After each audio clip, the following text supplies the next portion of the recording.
প্রতিটা বাইকার তাদের মোটরসাইকেলের যত্ন নেওয়া সবচেয়ে বেশি ইম্পর্টেন্ট, বিকজ একটা মোটরসাইকেল আপনাকে অনেক ধরনের সাপোর্ট দিবে, স্পেশালি যারা ঢাকা সিটির মতো বড় কনজেস্টেড সিটিতে বাস করেন।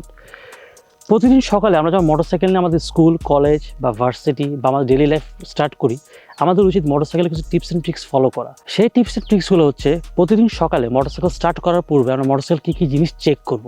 আজকে দেশি বাইকার এই ভিডিওতে আপনাদেরকে জানিয়ে দেবো প্রতিদিন সকালবেলায় মোটরসাইকেল স্টার্ট করার পূর্বে কী কী জিনিস আপনার চেক করা উচিত।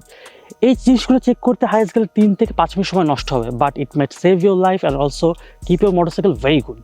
প্রতিদিন সকালবেলা যখন মোটরসাইকেল স্টার্ট করবেন, সবার আগে চেক করবেন আপনার ইঞ্জিন অয়েলের লেভেল বা ইঞ্জিন অয়েল ঠিক আছে কিনা। সেটা চেক করার ইজি ওয়ে হচ্ছে বাইকটাকে ডবল স্ট্যান্ডে রাখবেন।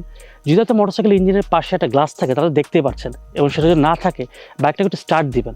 হিট করার পরে যদি আপনার মোটরসাইকেল ইঞ্জিনের পাশে গ্লাস থাকে তো চেক করবেন যে ইঞ্জিন অয়েলের যে লেভেলটা ঠিক আছে কিনা, এবং সেটা যদি না থাকে আপনি যে জিনিসটা করবেন সেটা ডিপস্টিকটা চেক করে নেবেন যে ইঞ্জিন অয়েল লেভেলটা ওকে আছে কিনা, এবং তার সাথে ইঞ্জিন অয়েলের ভিসকোসিটিও চেক করে নেবেন। সেকেন্ড যে জিনিসটা চেক করবেন সেটা হচ্ছে টায়ার প্রেশার। এখন অনেকের কাছে টায়ার প্রেশারের ইনস্ট্রুমেন্টটা নাও থাকতে পারে, সো আপনি জাস্ট ফিজিক্যালি পা দিয়ে প্রেস করে দেখবেন যে সামনে এবং পিছনের চাকার টায়ার প্রেশার ঠিক আছে কিনা। এবং লং রাইডের জন্য আপনি টায়ারের মধ্যে জেল ইউজ করতে পারবেন। ডবল স্ট্যান্ড করা অবস্থায় আপনি যখন বাইকটা স্টার্ট অবস্থা রাখবেন তখন চেক করবেন যে বাইকের ইলেকট্রিক্যাল অ্যাপ্লায়েন্সগুলো কাজ করছে কিনা, like indicator, switches, horn, headlight এবং ডিপারটা, এবং মোস্ট ইম্পর্টেন্টলি বাইকের টেল লাইট, ফ্রন্ট ব্রেক এবং পায়ের ব্রেকটা প্রেস করে আপনি চেক করবেন যে বাইকের টেল লাইট জ্বলছে কিনা। ফোর্থ যে পয়েন্টটা চেক করবেন সেটা হচ্ছে বাইকের চেইনটা চেক করে ফার্স্টে লুপ করা আছে কিনা, লুপ করা থেকে হালকা লুপ করে নেবেন, এবং বাইকটার টেনশনটা চেক করবেন, টেনশনটা যেন বেশি লুজ না থাকে এবং বেশি টাইট না থাকে, এবং এটির কারণে আপনার বাইকের ফুয়েল এফিসিয়েন্সি ড্রপ করবে, পারফরমেন্স ড্রপ করবে। মোটরসাইকেলে যাত্রা শুরু করার পূর্বে বাইকটির ব্রেক লিভার এবং ক্লাচ লিভার সবসময় চেক করে নেবেন এবং আপনার পছন্দ মতো অ্যাডজাস্ট করে নেবেন।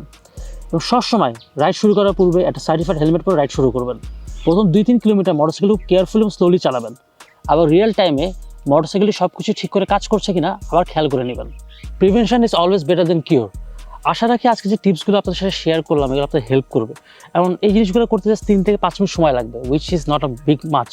আমরা যদি অফিসে যাওয়ার আগে বা ভার্সিটি যাওয়ার আগে 5 মিনিট হাতে সময় নিয়ে বেরোই, I hope it will help you a lot. So that's it for today. Desi biker YouTube চ্যানেলটা সাবস্ক্রাইব করতে ভুলবেন না, বেল আইকনটা অবশ্যই ক্লিক করুন। মোটরসাইকেলের কোনো নিউজ জানতে হলে www.deshibiker.com সবসময় ফলো করবেন। আনটিল দেন সবসময় হেলমেট পরে মোটরসাইকেল চালাবেন এবং ট্রাফিক আইন মেনে চলবেন। আল্লাহ হাফেজ and take care and live free, ride safe.